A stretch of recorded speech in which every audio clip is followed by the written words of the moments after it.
Welcome to What's That Pen? My name is Amanda, and today we are looking at my grocery store find, which is the Staedtler double-ended lettering pen. These pens, there are 12 in the set, and they have two sides. One where, at least from what this is telling me, one where it's a thick side and a thin side. I'm hoping that they're both brush because I think this was less than $10.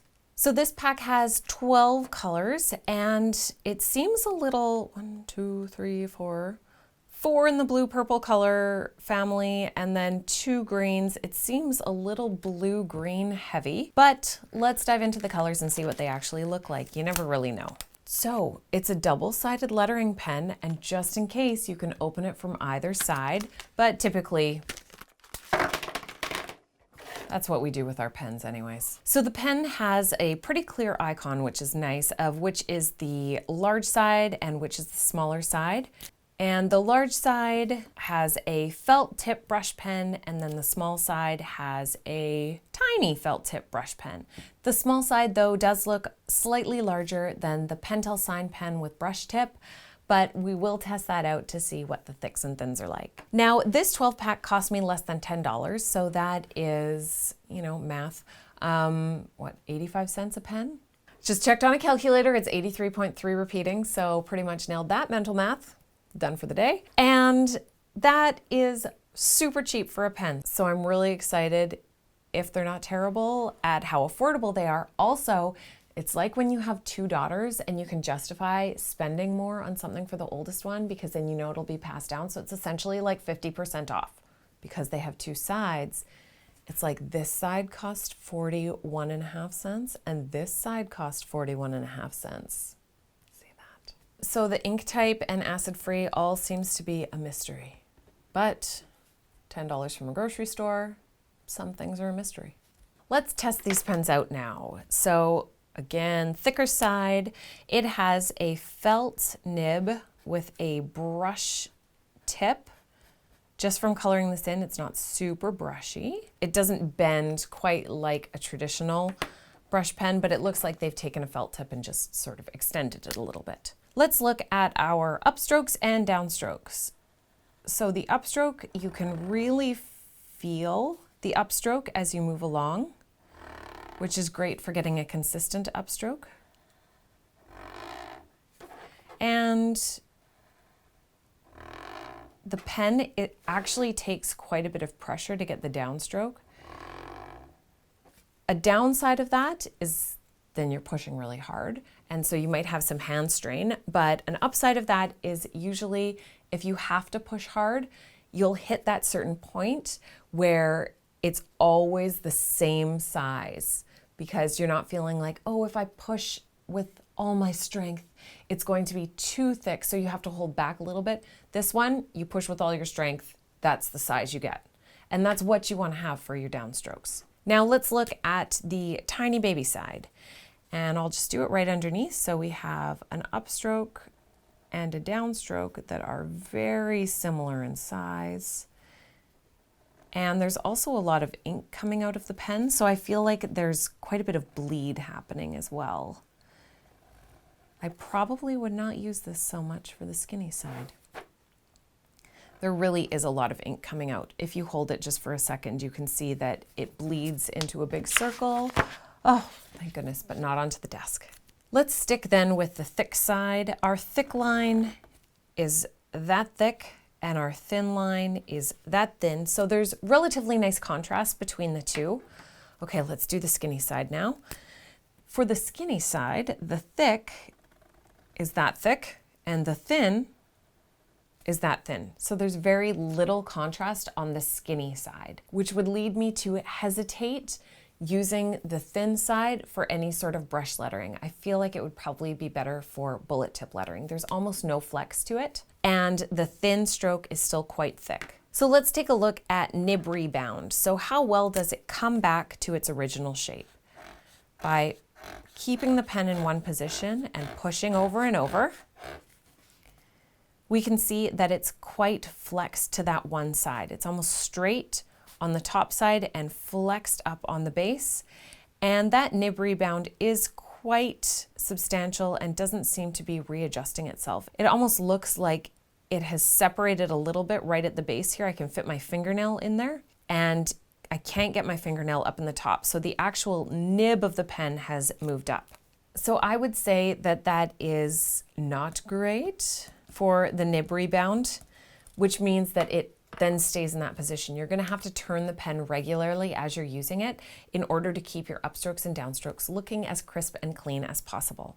Now, because the upstroke is quite thick and the downstroke is also quite thick, mostly because of that thick upstroke, you are going to want to be writing more in the large range with these pens. You might be able to get away with some medium writing, but you want to make sure that you always keep the inner portions, the tiny little parts of your letters, like the inside of an E loop, nice and clear, and that might mean that you have to scale up your lettering a little bit more with these pens. All right, let's look at our juiciness. Color in the cup and smear, and there is definitely some smear happening. So I would say that these are regular juicy. It's not all over my finger, but it did leave some smear marks on the page. So it's more of a regular juiciness, not a dry one, which means that especially if you're left-handed, you're gonna have to watch out. Or if you're like me and your other hand likes to travel along the page like this as you're writing, just, keep an eye on it. Let's look at our ease of transition. Which color haven't we used yet? So the purple, and we're just looking at the thick side now. I've already thrown the thin side out the window. And for the thick side, going with the upstroke into a downstroke and then back up. Coming back up was definitely much easier. I noticed that the tip was tucking underneath the pen as I was changing directions there. So let's see how it is going the other way. So again, as you're coming back on the nib of the pen, it's a little bit harder. It's a little bit thicker as well there than the first initial upstroke. And that's because, and you can even probably see this on the tip of the pen, just that very tip of the pen had curled itself. So it's starting to flatten out a little bit. Let me just do that line again. And you'll see just the very tip of the pen itself is curling in. And that means that not only is the pen flexing here, but it's getting a secondary flex point right at the very nib, which means that you won't have the same control as you would with other pens that flex evenly along the length.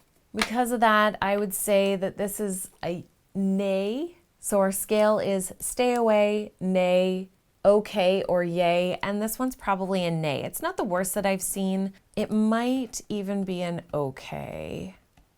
Question mark. There are a lot of question marks on this sheet so far, but it just might take a little bit of playing around with your lines to make sure that they're as perfect as they can be. But the one nice thing about having, oh, look at that, it's still bent the same way. By the time it's gone in the cap and been sitting there, it shouldn't still be bent like that. Anyways, but you have your thin side, you can always go back in and touch those spots up. At least it's the exact same color, right? I mean, that's a plus. Now, final thoughts on these pens, because there were some things I wasn't 100% sure about. The color quality is very vibrant. Like the red is a super beautiful red. Normally, I'm not a big fan of red. And then it has some really unique colors, like the dark green sort of has a little bit of teal to it. The bright blue and then the secondary blue are both very unique and not necessarily something you would find in other sets that are $10 at the grocery store. I'm just going to keep stating that bit because that's kind of crazy. And well, it's hard for these small transitions. When you are using it in a piece where you're writing on a larger scale, it is relatively easy to use. Just make sure that you're turning your pen quite often. That is something that we also talked about when we were talking about nib rebound. If your pen doesn't rebound really well, it doesn't necessarily mean that it's not a pen for you to use. It just means that you are going to need to turn that pen quite a bit in order to always be sort of pushing it back into the middle. It's like building a mound of sand. Some of it falls down, you just keep pushing it back up, pushing it back up. Same idea with your pen. So I would say the cons of this are that you have to keep turning your pen. Though I will point out that with any pen, you should be doing that. Even if you're not, If you're just always holding it in one direction, constantly turn your pen. It also doesn't have a great small tip, and they do sell it as that 50% off because you are buying 2 tips, but the small tip is not necessarily useful as a brush marker. That being said, the large side is good. It also has quite a bit of pressure that you have to put on it, so I would say that for a beginner, this pen is probably a very good option. It's not expensive. You have to actually push to get that downstroke. You can feel the upstroke, which means that you know when your pen is touching the page, and you can be consistent with both your upstrokes and downstrokes. There's good contrast between the thicks and the thins, and while the transitions can be a little bit tricky, if you are writing large enough, they aren't so much of a problem. The other thing is, then you can always go back with your fine liner side and touch up any areas where that transition might have been a little bit tricky. Now, overall, grocery store pens, these Staedtler double-ended lettering pens, I would say that they are probably going to be a really fun pen for me to be able to teach someone else brush lettering.